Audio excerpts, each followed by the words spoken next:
சுபஹி பாங்கின் நேர்த்தியான சத்தம் தொலைவில் உள்ள பள்ளி மினாரத்திலிருந்து ஓடியெத்திய போது சமீரின் தூக்கத்திற்குள் முதல் அமைதியின்மையின் நூல் இழை வந்தது. போர்வையின் அடியில் உள்ள சுகமான சூட்டில் இன்னொரு முறை சுருண்டு கூட அவன் முயற்சித்தான். ஆனால் அந்த முயற்சியை தோற்கடித்துக் கொண்டு ரோமம் நிறைந்த ஒரு உடல் அவனது மார்பில் ஏறி குதித்தது. அது சாதாரண குதிப்பு அல்ல, துல்லியமான இலக்குடன் உள்ள ஒன்று.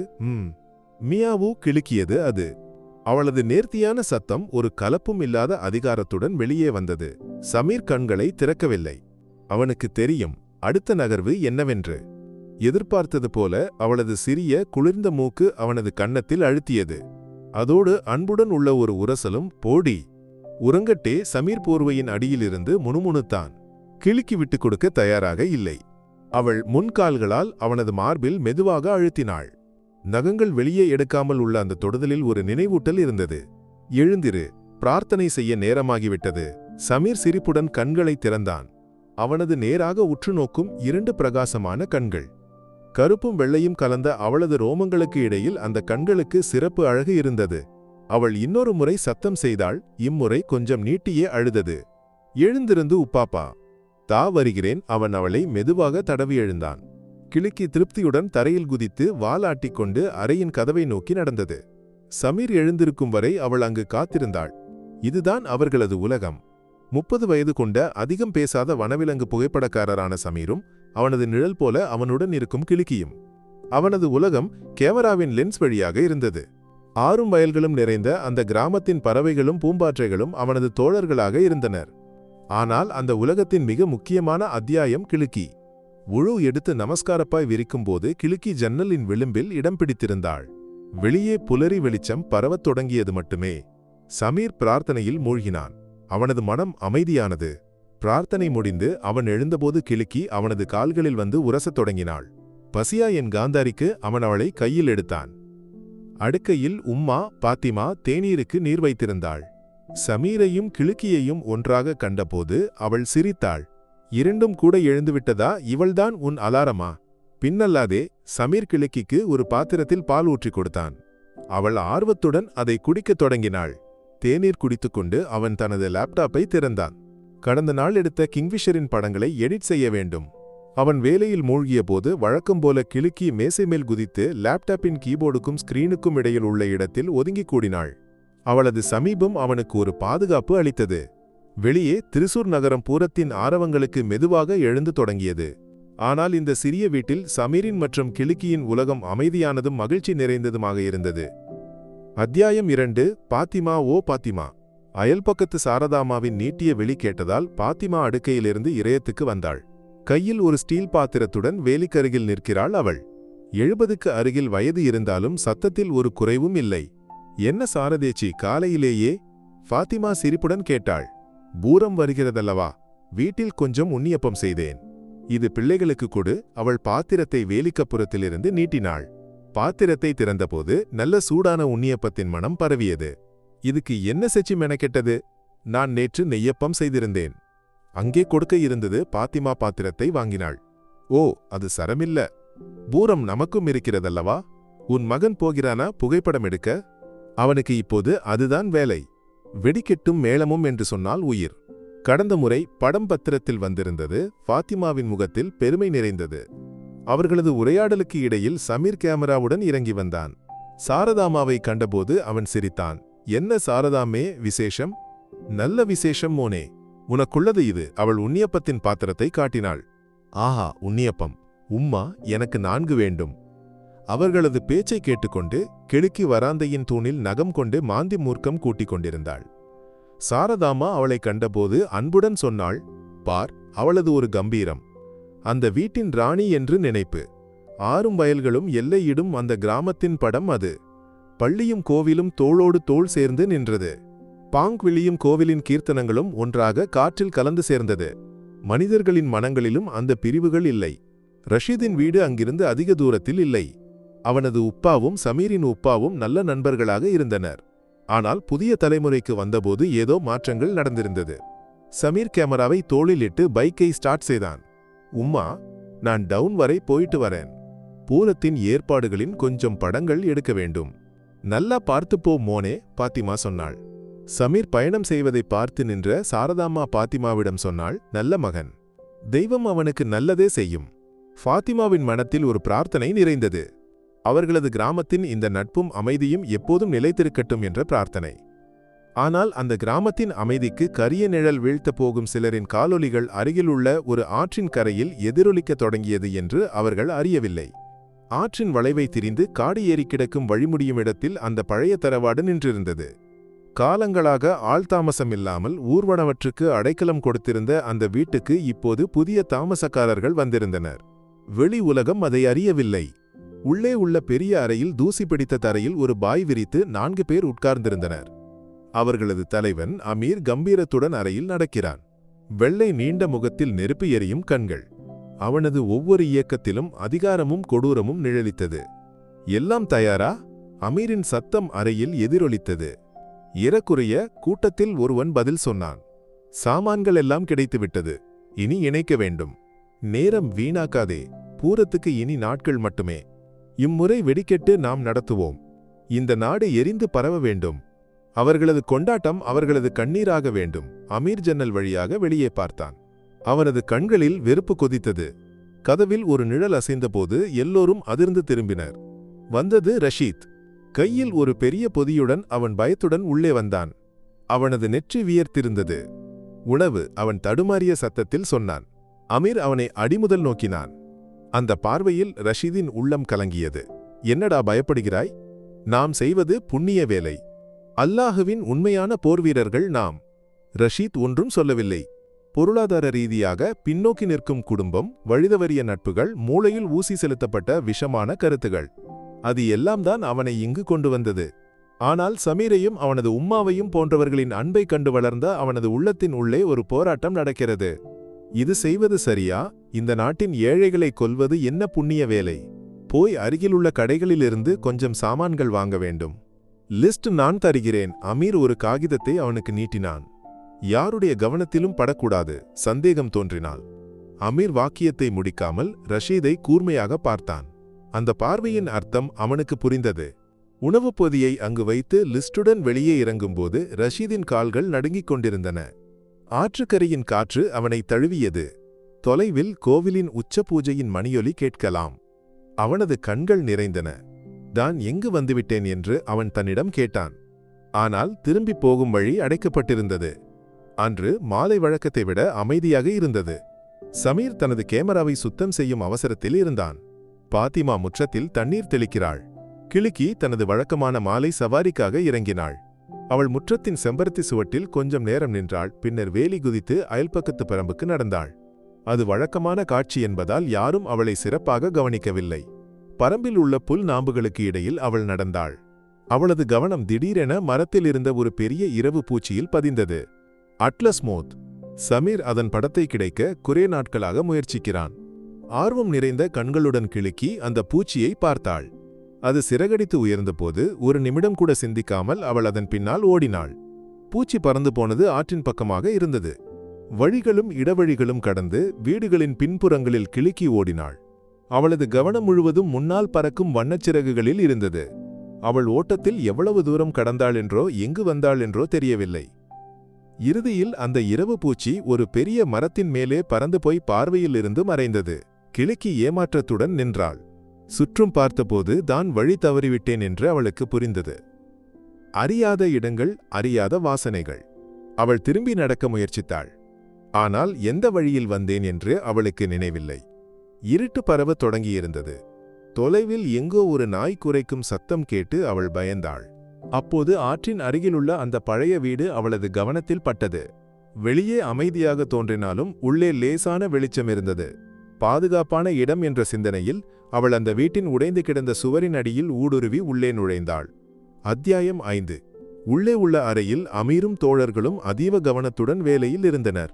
வயர்கள், சர்க்கியூட் போர்டுகள், டைமர்கள் மேசை மேல் நிறுத்தி வைக்கப்பட்டிருந்தன. வெடிமருந்துகள் நிரப்பிய பெட்டிகள் ஒரு மூலையில் அடுக்கி வைக்கப்பட்டிருந்தன. அறையில் கடுமையான ரசாயன வாசனை தங்கியிருந்தது. துல்லியமாக இருக்க வேண்டும். ஒரு சிறிய தவறு கூட நமது திட்டத்தை அழிக்கும், அமீர் அறிவுறுத்தினான். வெளியே சத்தங்கள் கேட்டு பயந்த கிளுக்கி திறந்து கிடந்த ஜன்னல் வழியாக அறைக்குள் குதித்தாள். யாரும் அவளை காணவில்லை. அவள் சத்தம் செய்யாமல் ஒரு படுக்கையின் அடியில் ஒளிந்தாள். அவளது சிறிய மூக்கில் ஊடுருவும் வாசனை அவளை அமைதியின்மைப்படுத்தியது. மனிதர்களின் கம்பீரம் நிறைந்த உரையாடல்கள் அவளில் பயத்தை நிரப்பியது. திடீரென வெளியே பெரிய சத்தம் கேட்டது. அது வழியில் சென்ற ஒரு லாரி ஹார்ன் முழக்கியது. அந்த எதிர்பாராத சத்தத்தில் கிளுக்கி அதிர்ந்து நடுங்கினாள். என்ன செய்வது என்று தெரியாமல் அவள் படுக்கையின் அடியிலிருந்து வெளியே குதித்து தப்பிக்க மேசை மேல் ஒரு குதிப்பு. அந்த குதிப்பில் அவளது உடல் தட்டி மேசை மேல் இருந்த சர்க்யூட் போர்டுகள் கீழே சிதறி விழுந்தன. அதில் ஒன்று அவளது உடலில் தட்டி கீழே விழுந்தது. அதோடு மிக முக்கியமான ஒரு மைக்ரோசிப், ஒரு சிறிய திரவம் நிரப்பிய டெஸ்ட் டியூபும் தரையில் விழுந்து உடைந்தது. என்னது? அறையில் இருந்தவர்கள் அதிர்ந்து திரும்பினர். ஒரு நொடியில் என்ன நடந்தது என்று அவர்கள் உணர்ந்தனர். அவர்களது கண்கள் தங்களை பார்த்து பயந்து நடுங்கும் அந்த கருப்பு வெள்ளை கலந்த பூனையில் பதிந்தன. அந்த நாசமான பூனை கூட்டத்தில் ஒருவன் அலறினான். அமீரின் முகம் கோபத்தால் வளைந்து முறுகியது. அவன் நாற்காலியை எடுத்து அதை நோக்கி எறியும் முன்பே கிளுக்கி திறந்து கிடந்த ஜன்னல் வழியாக வெளியே குதித்து இருட்டில் ஓடி மறைந்திருந்தாள். அவர்கள் மேசையின் அருகே ஓடினர். தரையில் சிதறி கிடக்கும் வயர்களுக்கும் உடைந்த கண்ணாடிகளுக்கும் இடையில் அவர்கள் தேடினர். ஷிட், டைமர் சர்க்யூட்டின் முக்கியமான சிப் இழந்துவிட்டது. அந்த திரவமும் போய்விட்டது. அமீர் சுவரில் அடித்தான். இனி நாட்கள் மட்டுமே, இது கிடைக்காமல் ஒன்றும் நடக்காது. அவனது கண்கள் இருட்டை நோக்கி திறந்தன. அந்த நொடியில் அந்த சிறிய பூனை அவர்களது திட்டத்தின் போக்கை மாற்றியது என்று அவர்கள் உணரவில்லை. நேரம் இரவு 8 மணி கடந்தது. ஃபாத்திமாவின் முகத்தில் கவலை நிறைந்தது. மோனே, சமீரே, கிளுக்கியை காணவில்லையே, அவள் இதுவரை வந்தில்லை. சமீர் லேப்டாப்பை மூடி வைத்தான். அவள் இங்கே எங்கேயாவது இருக்கும் உம்மா. நான் ஒரு பார்த்துவிட்டு வருகிறேன். அவன் வெளியே இறங்கி கிளுக்கி என்று நீட்டி விழித்தான். பதில் இல்லை. அவன் வீட்டின் சுற்றுப்புறத்திலும் அயல்பக்கத்து பரம்பிலும் அவளை தேடினான். ஒவ்வொரு நிமிடம் கடக்கும் போதும் அவனது மார்பில் பயம் நிறைந்தது. அவளுக்கு ஏதாவது ஆபத்து நேர்ந்திருக்குமோ? அவள் இதுவரை இப்படி தாமதித்ததில்லையே. பாத்திமாவின் சத்தம் தடுமாறியது. சமீர் பைக்கை எடுத்து வெளியே இறங்கினான். கிராமத்தின் வழிகளில் அவன் மெதுவாக பைக்கை ஓட்டினான். கண்கள் இருட்டில் அந்த சிறிய உருவத்தை தேடின. அவனது ஒவ்வொரு விழியிலும் எதிர்பார்ப்பும் ஏமாற்றமும் கலந்திருந்தது. ஒரு வளர்ப்பு விலங்கு இழக்கப்படும்போது உள்ள உண்மையான வலி அவன் அந்த நொடிகளில் அறிந்தான். அவனது உலகத்தில் ஒரு பகுதி பிரிந்து போனது போல அவனுக்கு தோன்றியது. அவனது ஒவ்வொரு நினைவிலும் அவளது குறும்பு நிறைந்த முகம் தோன்றியது. இரவு மிகவும் தாமதமான போதும் கிளுக்கி திரும்பி வரவில்லை. சமீர் சோர்ந்து வீட்டுக்கு திரும்பினான். அவனது உம்மா குரான் ஓதிக்கொண்டு வராந்தையில் அவனை காத்திருந்தாள். அவர்களது கண்களிலும் அதே பயம் இருந்தது. அந்த இரவு அந்த வீட்டில் யாருக்கும் தூங்க முடியவில்லை. பொழுது விடியலோடு எப்பொழுதோ சமீர் மயங்கி போயிருந்தான். வராந்தையின் சாருக்க சேரையில் உட்கார்ந்திருந்தது அந்த மயக்கம். நேர்த்தியான ஒரு அழுகை கேட்டதால் அவன் அதிர்ந்து எழுந்தான். மியாவு, அது சாதாரண அழுகை அல்ல, சோர்ந்த அவசமான ஒரு சத்தம். அவன் குதித்து எழுந்தான். முற்றத்தின் கேட்டருகில் அவள் நிற்கிறாள். கிளுக்கி. அவளது உருவத்தைக் கண்டு அவனது இதயம் வலித்தது. உடல் முழுவதும் சேறு பூசியிருக்கிறது. ரோமங்கள் ஒட்டிக்கொண்டு அழுக்காக இருக்கிறது. அவள் நடுங்கிக் கொண்டிருந்தாள். கிளுக்கி. அவன் ஓடி சென்று அவளை வாரி எடுத்தான். அவளது உடல் சூடு பிடித்திருந்தது. அவன் அவளை மார்போடு சேர்த்தபோது அவள் வலியுடன் ஒருமுறை துடித்தாள். என் மகளுக்கு என்ன நடந்தது? பாத்திமாவும் எழுந்து ஓடி வந்தாள். கிளுக்கியின் நிலையைக் கண்டு அவர்களது கண்களும் நிறைந்தன. சமீர் அவளை உள்ளே கொண்டு போய் ஒரு பாத்திரத்தில் பால் வைத்துக் கொடுத்தாலும் அவள் குடிக்கவில்லை. தண்ணீர் மட்டும் நக்கி குடித்தாள். அவள் சமீரின் மடியில் சுருண்டு கூடி யாரையும் அருகில் அனுமதிக்காமல் பயந்து நடுங்கிக் கொண்டு கிடந்தாள். அவளது கண்களில் அறியாத ஒரு பயம் நிழலித்திருந்தது. அந்த இரவு அவள் எங்கிருந்தாள்? அவளுக்கு என்ன நடந்தது? சமீரின் மனத்தில் கேள்விகள் நிறைந்தன. கொஞ்சம் கழித்து சமீர் அவளை சுத்தம் செய்ய முடிவு செய்தான். ஒரு பாத்திரத்தில் இளம் சூடு தண்ணீர் எடுத்து ஒரு துணியை நனைத்து அவன் அவளது உடலை மெதுவாக துடைக்கத் தொடங்கினான். அவள் எதிர்த்தாலும் அவன் அன்புடன் அவளை சமாதானப்படுத்தினான். அவளது கழுத்துக்கு கீழே உள்ள ரோமங்களுக்கு இடையில் சேரை துடைக்கும்போது சமீர் அதை கவனித்தான். சாதாரணமாக காணாத ஒரு உலோகத்துண்டு அவளது ரோமங்களில் சிக்கிக் கிடக்கிறது. அது ஒரு வயரின் அல்லது சர்க்யூட்டின் பகுதி போல தோன்றியது. அவன் சந்தேகத்துடன் அதை எடுத்து கையில் வைத்தான். இது எப்படி அவளது உடலில் வந்தது? அதோடு இன்னொரு விஷயமும் அவன் கவனித்தான். அவளது உடலிலிருந்து கடுமையான ஒரு வாசனை வருகிறது. மண்ணெண்ணெய் அல்லது பெட்ரோலின் அல்ல, அதைவிட கடுமையான ரசாயனங்கள் கலந்தது போல ஒரு வாசனை. அவன் அந்த உலோகத்துண்டை முகர்ந்து பார்த்தான். அதே வாசனை. அவனது உள்ளே ஒரு அபாய மணி ஒலித்தது. இது சாதாரண சம்பவம் அல்ல.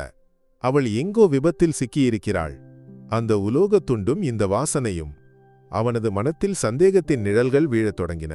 அவன் அந்த சிறிய உலோகத்துண்டை யாரும் காணாமல் தனது மேசை டிராவரில் வைத்தான்.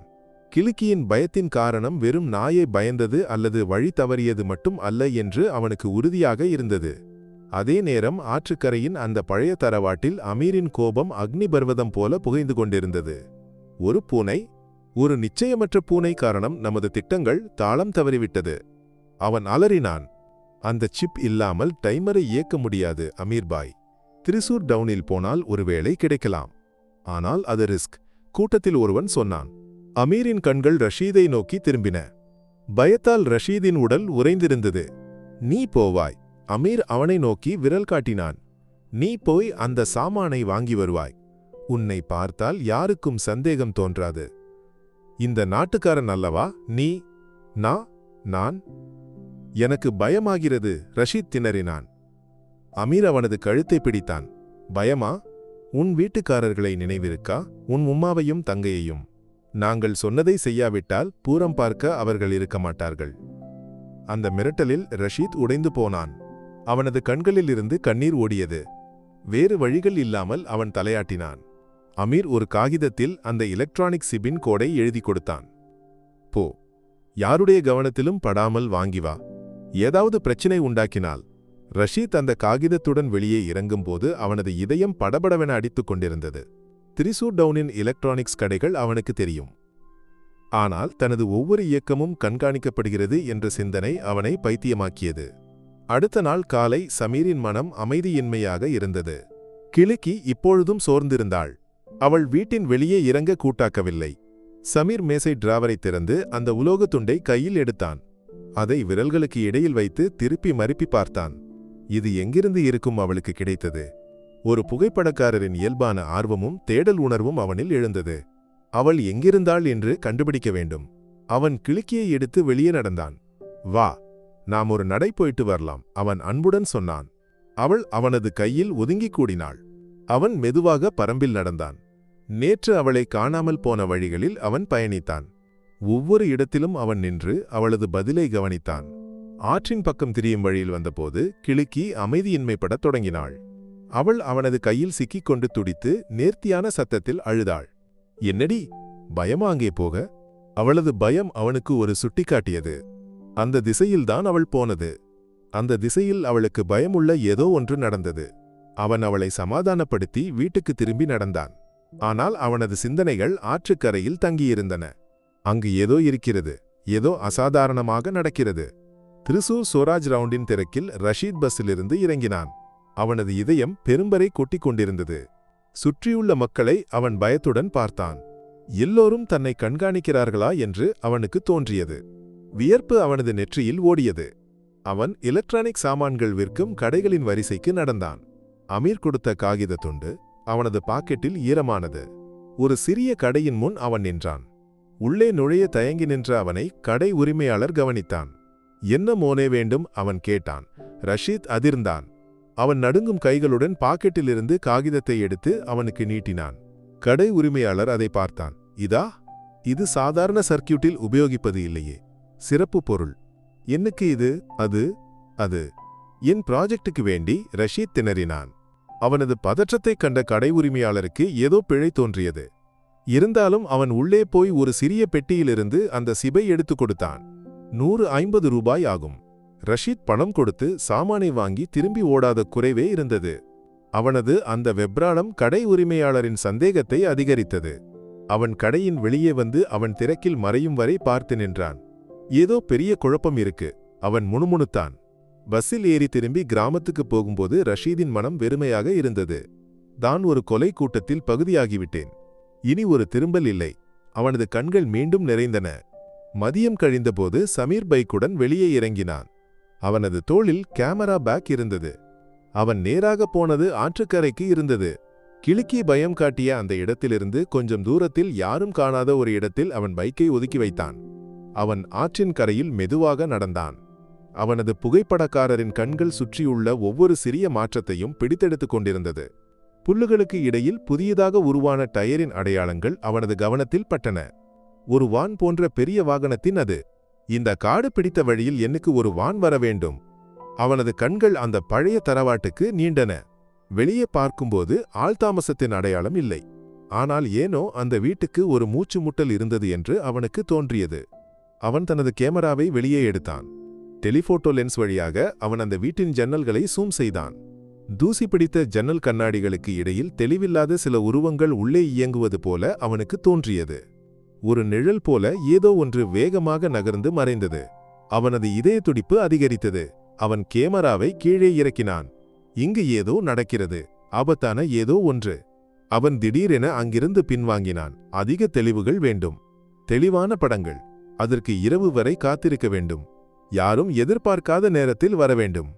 அவன் பைக்கை ஸ்டார்ட் செய்து வீட்டுக்கு திரும்பும்போது தான் கால் வைக்கும் இடம் பெரிய ஆபத்தில் என்று அவனுக்கு தெரியும். ஆனால் கிழக்கியின் பயந்து நடுங்கிய கண்கள் அவனுக்கு தைரியம் கொடுத்தது. உண்மையை வெளியே கொண்டு வர வேண்டும். வீட்டில் வந்தவுடன் சமீர் போனை எடுத்து போலீஸ் கண்ட்ரோல் ரூம் நம்பரை தேடினான். ஒரு சாதாரண குடிமகனின் கடமையை நிறைவேற்ற அவன் முடிவு செய்தான். கொஞ்சம் நேரம் ரிங் செய்த பிறகு அப்புறம் ஒரு கம்பீரமான சத்தம் கேட்டது. Hello, police control room. Hello sir, நான் இங்கே திரிசூருக்கு அருகில் உள்ள ஒரு கிராமத்திலிருந்து விழிக்கிறேன், சமீர் சொன்னான். என்ன விஷயம்? சார், இங்கு ஆற்றின் அருகில் ஒரு பழைய வீடு இருக்கு. அங்கு கொஞ்சம் ஆள்களை சந்தேகத்துடன் காண்கிறேன். ஏதோ அசாதாரணமாக தோன்றுகிறது. என்ன அசாதாரணமாக தோன்றியது?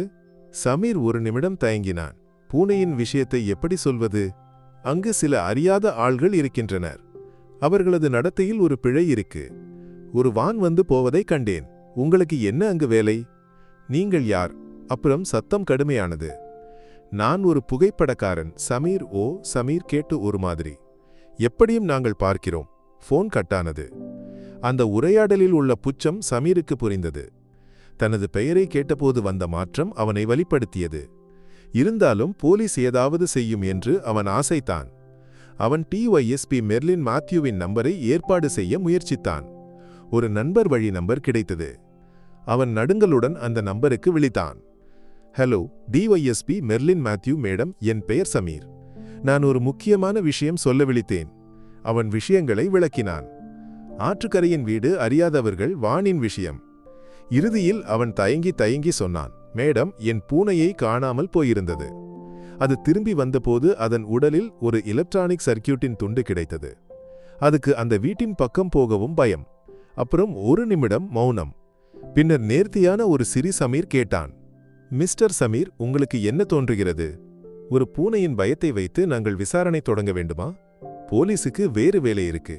வெறுமனே விழித்து நேரம் வீணாக்காதீர்கள். மெர்லின் போனை வைத்தாள். சமீர் சோர்ந்து உட்கார்ந்து போனான். யாரும் தன்னை நம்பவில்லை. தனது பெயரும் தான் சொல்லும் காரணமும் எல்லோருக்கும் தமாசு. அவனது உள்ளே கோபமும் உதவியின்மையும் ஒரே போல கொதித்தது. மெர்லின் மாத்யூ போனை வைத்தாலும் அவர்களது உள்ளே ஒரு சிறிய அமைதியின்மை இருந்தது. ஒரு பூனை அவர்கள் புச்சத்துடன் நினைத்தார்கள். இருந்தாலும் விழித்தவரின் சத்தத்தில் உள்ள உண்மைத்தன்மையும் பயமும் புறக்கணிக்க முடியாது என்று தோன்றியது. திரிசூர் பூரம் அருகில் வரும் நேரம். சிறிய சுட்டிக்காட்டு கூட தள்ள வேண்டாம். அவர்கள் கண்ட்ரோல் ரூமுக்கு விழித்து அந்த பகுதியில் ஒரு பட்ரோலிங் நடத்த உத்தரவிட்டார்கள்.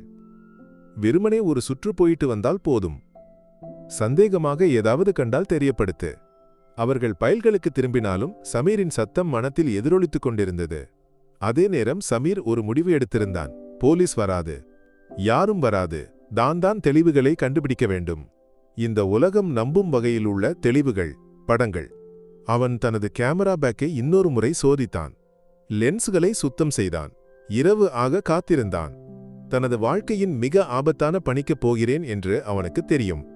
அவனது மார்பில் பயம் நிறையும் போது கிளுக்கி அவனது மடியில் குதித்து அவனது மார்பில் தடவியது.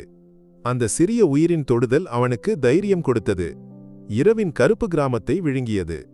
நேரம் 12 மணி கடந்திருந்தது. சமீர் கருப்பு உடைகள் அணிந்து கேமரா பேக்குடன் வீட்டுக்கு வெளியே இறங்கினான். உம்மா தூங்கிவிட்டிருந்தாள். சத்தம் செய்யாமல் அவன் பைக்கை உருட்டி ரோட்டில் கொண்டு வந்தான். பின்னர் மெதுவாக ஸ்டார்ட் செய்து ஆற்றுக்கரையை இலக்காக நகர்ந்தான். பகல் கண்ட இடத்தில் பைக்கை ஒளித்து வைத்து அவன் காட்டின் மறைவில் அந்த பழைய தரவாட்டுக்கு அருகே நடந்தான். சீவிடுகளின் சத்தம் மட்டும் உதவியாக. தரவாட்டுக்கு கொஞ்சம் தூரத்தில் நல்ல உயரமுள்ள ஒரு மாங்கையின் மேலே அவன் ஏறினான். அங்கிருந்து வீட்டின் முன்பகுதியும் ஜன்னல்களும் தெளிவாக காணலாம். அவன் கேமரா பேக்கிலிருந்து எடுத்தான். நைட் விஷன் வசதி உள்ள லென்ஸ் இணைத்தான். பின்னர் பொறுமையுடன் காத்திருந்தான். மணிக்கூர்கள் கடந்தன. ஒன்றும் நடக்கவில்லை. தனது உணர்வுகள் தவறா என்று அவன் சந்தேகிக்கத் தொடங்கினான். விடியல் 3 மணியோடு அருகில் வந்தபோது வீட்டின் முன் கதவு திறந்தது. 4 பேர் வெளியே வந்தனர். கூட்டத்தில் ரஷீதும் இருந்தான். அவனது முகத்தில் பயம் அந்த இருட்டிலும் சமீருக்கு காணலாம். அவர்கள் ஒரு வானின் அருகே நகர்ந்தனர். சமீர் திடீரென கேமராவை ஆன் செய்தான். அவனது விரல்கள் ஷட்டர் பட்டனில் அழுத்தின. Click click. அவர்கள் வானின் பின்பகுதி கதவை திறந்தனர். உள்ளிருந்து பெரிய பெட்டிகளை வெளியே எடுத்து வைத்தனர். சமீர் லென்ஸ் வழியாக சூம் செய்தான். அவனது இதயம் நின்று போகும் என்று தோன்றியது. பெட்டிகளுக்குள் துப்பாக்கிகள் AK-47 போல தோன்றும். அதோடு வயர்கள் இணைக்கப்பட்ட சிலிண்டர்களும் குண்டுகள். அவர்கள் ஒரு வரைபடத்தை தரையில் விரித்தனர். அமீர் அதில் விரல் காட்டி ஏதோ சொல்கிறான். சமீர் அந்த வரைபடத்தின் மற்றும் அவர்களது முகங்களின் தெளிவான படங்களை எடுத்தான். வானின் நம்பர் பிளேட் அவனது கேமரா பிடித்தது. எதிர்பாராத விதமாக ரஷீத் மேலே பார்த்தான். சமீர் உட்கார்ந்திருக்கும் மரத்தின் பகுதியை நோக்கி. ஒரு நிமிடம் அவர்களது கண்கள் இடைஞ்சலா. சமீர் மூச்சை அடக்கி அசையாமல் உட்கார்ந்தான். ரஷீத் சந்தேகத்துடன் கொஞ்சம் நேரம் பார்த்து நின்றான். பின்னர் ஒன்றும் இல்லை என்று நினைத்து திரும்பினான். அவர்கள் சாமான்களை திரும்பி வானில் வைத்து அதிவேகமாக அங்கிருந்து ஓட்டிப்போனார்கள். சமீர் கொஞ்சம் நேரம் கூட மரத்தில் இருந்தான். அவனது உடல் நடுங்கிக் கொண்டிருந்தது. அவன் கண்டது தமாசு அல்ல. ஒரு பெரிய பயங்கரவாத தாக்குதலுக்கு தயாரிப்பு. திரிசூர் பூரம். அவனது மனத்தில் லட்சக்கணக்கான மனிதர்களின் முகங்கள் ஓடியெத்தின. என்னடா நீ மேலே பார்த்தது? வானில் வைத்து அமீர் ரஷீதிடம் கேட்டான். ஒன்றுமில்ல பாய், மரத்தின் மேல் ஏதோ அசைந்தது போல தோன்றியது. ஒரு பறவையாக இருக்கும். ஜாகிரதை வேண்டும். நம்மை யாராவது கண்காணிக்கிறார்களா என்று எனக்கு சந்தேகம், அமீர் சொன்னான். அந்த புகைப்படக்காரன் பையன் சமீர், அவனை ஒரு கவனிக்க வேண்டும். ரஷீதின் மார்பில் ஒரு மின்னல் போல மின்னியது. சமீரா? அவனுக்கு இது தெரிந்ததா? அன்று இரவு சமீரின் வீட்டின் ஜன்னல் கண்ணாடியை உடைத்து ஒரு பெரிய கல் உள்ளே வந்தது. அதோடு ஒரு காகிதமும். சமீரும் பாத்திமாவும் அதிர்ந்து எழுந்தனர். சமீர் அந்த காகிதத்தை எடுத்து பார்த்தான். போலீசுக்கு தெரியப்படுத்தினால் உன் உம்மா இருக்க மாட்டாள். பாத்திமா பயந்து அழத் தொடங்கினாள். மோனே, நமக்கு இது ஒன்றும் வேண்டாம். அவர்கள் நம்மை கொல்வார்கள்.